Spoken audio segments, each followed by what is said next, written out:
friends, welcome back to Spotlight Sessions, the podcast from AMP Talent Group, where we talk to people behind the scenes that are powering the talent industry. I'm your host, Rosie Ferguson, and I'm so glad you're here for episode 6, where we focus on auditioning and how to stand out. Today, we're lucky to have the perfect guide to help us navigate this topic. Jesse Griffiths, the founder of Jesse Griffiths Casting. With over a decade of working as an actor in film, TV, and theater before pivoting into casting, Jesse has a unique perspective and a wealth of experience. His casting agency was born from his passion for the arts and his deep understanding of local talent, all while advocating for inclusion and diversity in the casting process. Jesse, it is such a pleasure to have you here with us. Welcome to the show.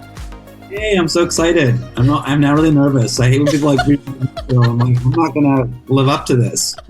Nonsense. Before we start chatting about the audition process, let's take a minute to get to know you a little bit better. Tell us more about your background and what led you to make that change. You know, I saw your IMDb page. You were in a lot of stuff. You've been acting. You acted for a while and you were successful. What made you make that change from acting to founding your own casting agency?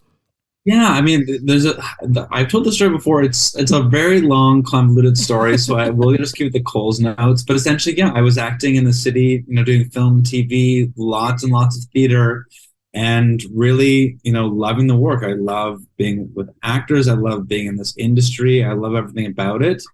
I just kind of started, like, in the last couple of years when I was still actively auditioning, just kind of getting an itch that I might be suited for something else. Right. That I was really enjoying it, but an opportunity presented itself to, be a reader for auditions. And then that led to my first kind of full-time job as a casting assistant. And that's when I first got exposed to like the world of casting. And up until then, you don't go to school to be a casting director. You kind of learn on the spot. And sure. The only way to do that is to get an opportunity from another casting director. So I had some wonderful mentors and people who took a chance on me with Jason Knight and John Buchan and Stephanie Gorin and Larissa Mayer and just other casting directors that really, showed me the ropes and took me under their wing and supported me. And in my latter couple of years with Stephanie, I was taking on my own projects on the side with her full support. But eventually those side projects became larger projects and more demanding. And I decided to make the call then that I wanted to kind of pursue this. Amazing. And for me, it was, I get to do all the great things of still working on great scripts and great actors. And it's still very much a creative occupation and passion. But I just felt that there were better actors out there and I could be of more service somewhere else. So your expertise, of course, lies in selecting the right actor to bring a character to life. Of course, that's a very, very important job. What do you look for in an actor when you are casting for a role? I mean, that's the $1 million question. Honestly, I'm looking for them to bring as much of themselves to the role as they possibly can. And I know that sounds like so vague, but it's really true because the more, we're able to tap into that person's lived experience and just kind of raw talent and how they interpret the character, that is what is going to excite me the most. Right. And, not everyone is right for every role, but the more I see of an actor and what they can do over time, the better idea I have an idea of like what they're capable of. So, they might not be right for, project A, but they could be right for project B and C. So, as I said, the more I get to know you and see what you're capable of and how you think of, the script and the audition and as a process, as an actual artist, that really excites me and I get a better sense of, how I can fit you into different projects. So as an actor, you obviously did many, many auditions, and as a casting director, you've seen many auditions, and, the actors listening, everybody, it's that sort of vague thing. How do I get the attention of the casting director? How do I get them to notice me when I'm auditioning? Everyone's always thinking about their auditions. What would you say the ideal audition process is? How should we approach an audition? Oh, good question. I think the process is going to change depending on like how that audition is being conducted, whether it's a self-tape or a Zoom or, ideally in person. But I think in terms of how you approach it, back to kind of the previous question and answer, you have to think of it like it's a creative endeavor, and to mine the script for clues and hints and how you want to interpret those lines. I think it's really important that you are aware of kind of how your role might fit into the bigger story and how you can support that and acknowledge that and embrace it. If it's a 4-line part, it doesn't make it any less trivial. It's still part of the story and it's there for a reason. That being said, it's not the story of the barista. So you have to know how you're fitting into the larger scheme of things. But take your time, work the text, come up with some choices, but also allow for a sense of freedom and play. And as easy as it is to say and as hard it is to do, there is an element sometimes that comes into play of, desperation or really wanting the job. And that can feed in a little bit. Sure. So there's a sense of just coming in and having a great time with the part and knowing that you might get it, you might not, but moving on to the next one. So that's a helpful way to do it. Sure. And try to be confident as you can, I guess. I mean, honestly, in my last year of acting, when I had decided that I was going to be moving on, was the year that I booked the most work, because there was freedom and play and enjoyment. And I know, that everyone wants work and they have to pay their bills. And of course there's a level of need and want, and that's going to come into play. But once you kind of let that go and you remind yourself that this is part of the process and it can be a lot of fun and enjoy it, I think that will serve you well over time. I think it's a really good reminder. It's just try to have fun. It's so hard, but it's a simple thing. So I think it's good to remind everyone of that. You mentioned self-tapes, and I want to ask you about self-tapes because, of course, everyone's self-taping now. The self-tape auditions are commonplace. What are some tips that you could give actors to deliver the best tape? Because, as we know, it's very different to doing a self-tape than being in the room, and that energy is different. Yeah, totally. So I think first and foremost, technically the things you should be aware of are neutral background, decent lighting. You can invest in a decent ring light for $50 and it's worth the investment, in an area that's not going to get a lot of ambient noise. Whatever device you're shooting on, make sure it's set up in the proper, landscape format. Make sure that the actual lens is on line with your eyes. Sometimes people have a tendency to shoot too high or too low or left or right. Hopefully you have a reader and make sure that they are just off camera as close to a device as possible, not close to the microphone, because then their voice will be amplified more than the reader. Sure.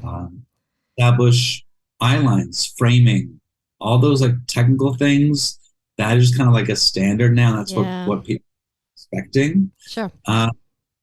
One of the bigger things I can say about self-tapes, sometimes people are like, oh, it's, we're just doing these tapes and no one's watching and it seems kind of fruitless. And just a reminder that people are watching. We never request tapes if we're not going to watch them, because what's the point in that? It's not fair to us. It's not fair to you. It's not fair to anyone. So the tapes are being watched, so know that. But one of the biggest things I can say is because you have, hopefully you view it as the liberty and opportunity to shoot at home, don't do 20 takes. Okay. Only approach that self-tape, only get ready to record when you're actually ready to do the work. Because we can tell if it's your 10th take because there's a bit lower energy, or the choices become rounded, or the intention becomes a little less unclear. So run it a bunch of times in advance and then take a break and then treat it like you're walking into that audition room. You might only have 2 takes, so treat it like that. And use that energy and the butterflies and the anxiety into the self-tape, and that will actually serve you well. That's amazing advice. Treat the time that you're actually going to tape it as if you were walking into the casting room. That is such a good way to think about it, because a lot of times people will say, oh, self-tapes are great because you can just do it so many times until you get the right take. But I think that probably after you start to just not know, if you do it too many times, what's good and what isn't. So I think that's an amazing, amazing tip. Prepare yourself, and then when you feel like you're walking into the casting room, then do your tape. That's awesome. What are some of the mistakes that you see people make in their self-tapes? kind of the reverse of everything that I just said. Terrible lighting, lots of stuff in the background.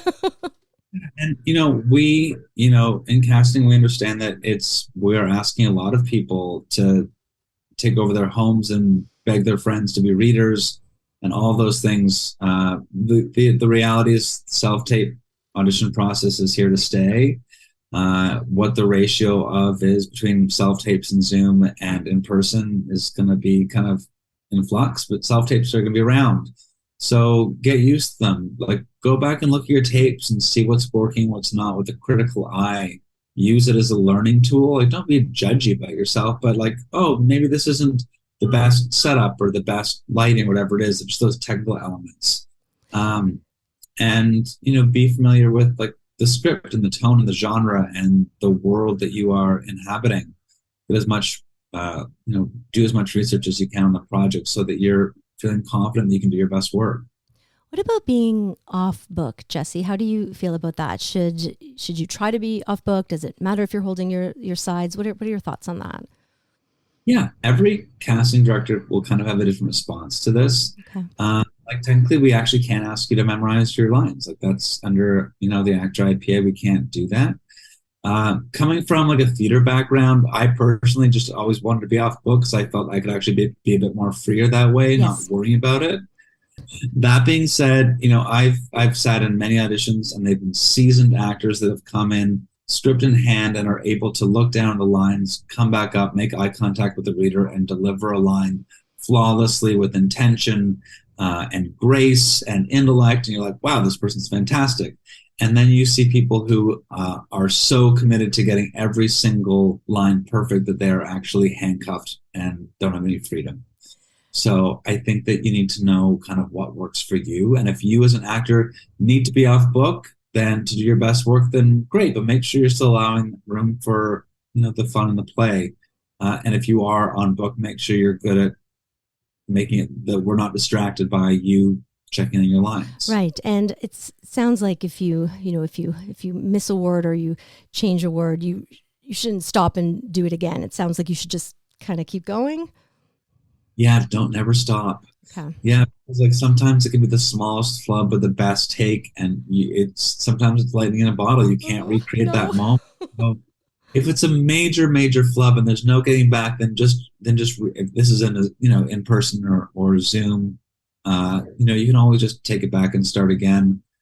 But if it's a self tape, see if there's rooms to keep playing with it, because sometimes those are the best moments, and a small shift, whether it's a dropped line or a missed word, can actually just take you in a slightly different direction in that moment in time. And then you're a bit more animated, a bit more engaged, a bit more aware.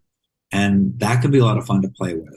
So that kind of leads into the next question. I wanted to ask how you felt about how important it is you stick to the script. Is there ever any room for having a little bit of improv or kind of veering off if you feel it's a right choice? Yeah, there's once again no easy answer for this, because some cast directors are different. Some writers and directors are very different and very particular that their words are, verbatim or their word perfect. Sure. I think my advice would be just, at least for the first take, stick to the script as best as possible, knowing that it might not be word perfect, but if you can make your own slate and that's helpful, then do it. But I would try and stay to the lines as best as possible. And then if you want, you could send a second take if you really feel strongly about showing some of your improv or a different take, a different version. That's okay too. Okay. Before I want to ask you about what online presence and social media and that kind of stuff. But before we get to that, as a casting director, your casting agency, you are incredibly committed to inclusion and diversity. And I wanted to ask you, how do you approach diversity, inclusion in the casting process? And what steps do you take to make sure that casting is inclusive to everybody, regardless of race or gender identity or ability? Yeah, that's an excellent question. When we're working like in the early stages of a project, like, kind of prepping the breakdown for a role, that's where a lot of early questions can arise and conversations can be had with our creative partners about a project we're working on. We've been extremely lucky that a lot of the people we work on already have a very strong focus on diversity, equity, and inclusion. So we're often not having conversations about why are all these roles white. Right. We're kind of past that with the projects that we get to work on, but it It's still does amazing. happen here in the industry. And I think that, while it's not always casting's final call, we can make recommendations in terms of opening up for age, gender, diversity, ability, whatever it might be. And then the next step further is just to be really consciously aware of when I'm making my picks of who I want to see. Everyone has their own unconscious bias, whether they, are aware of the unconscious bias or not, but whether they're aware of it. And I'm just like, I make sure that even when I've done my first pass, that I always go back for a second pass and just making sure that, okay, zooming out, bird's eye view, is this an accurate reflection of the society we live in? And if it's not, then I go back and I just make a few more selections just to make sure that that's the case. Part of the work we also do in our casting office is we hold like monthly workshops for Toronto's BIPOC community, which has been a really exciting opportunity for us to connect with different actors and new faces, but as well as an opportunity for those actors to connect with each other and themselves of the community that they live and work in. So that's definitely part of the process. And then like long-term moving forward, you do want to get to a place where you might not have to specify, where a trans performer could be seen for all roles, not just necessarily a character who's trans, or a disabled actor could be seen for a non-disabled part as well. Like that's the kind of direction that I see us going. It's a long road, but that's the end goal, is that good actors can be seen for all parts, while still acknowledging that some people have been underrepresented and underseen and also deserve an opportunity to audition. It's terrific. It's just so amazing that your focus is there, and that you have been able to make sure perhaps some actors are represented that wouldn't have been. So it's very, very, very amazing work. Jesse, an actor, in terms of putting themselves out there and having an image online, how much does a casting director, I mean, you see the headshots, you see the resume, what role does having an online presence have for an actor? Yeah, no like right or wrong or like specific answer for this. The reason why I say that is, like, for example, if it is an actor who's doing like film and TV and commercial and that's their job, I'm not often like going on their Instagram to check out content they've created or how many followers they have, for example. Mm-hmm. Someone's popularity on Instagram. I've had one case maybe where it's come into play in terms of the number of followers, but like those aren't typically the projects I want to work on. I want to work with like creative types who acknowledge talent, and that's who I want to show them. That being said, there's been a huge uptick on Instagram and TikTok with like comedians or improv groups or people that are creating content. And I've definitely discovered new like comedians that way, people that I would like love to collaborate with because they're showing their stuff from their show. Sure. And it's like, and I've like, I've become aware of new talent out there that way. And so that's really helpful. But just as like a word to the wise, like I would never post anything on social media that you wouldn't feel comfortable with, like your family seeing, for example. Yep. Just being aware that, if you only have one account, maybe make sure it's private so you're aware of who you're accepting. I personally have like two accounts. I have my business account and I have my personal account for that very reason. Right. I want to have a separate identity. So that's just something to be aware of, but I don't think there should be a need to like grow a massive amount of followers in the hopes that will generate more work through a casting director. What do you think sets successful actors apart from those that are struggling to book? Is there anything that you think someone who's had success booking, what sets them apart in your opinion?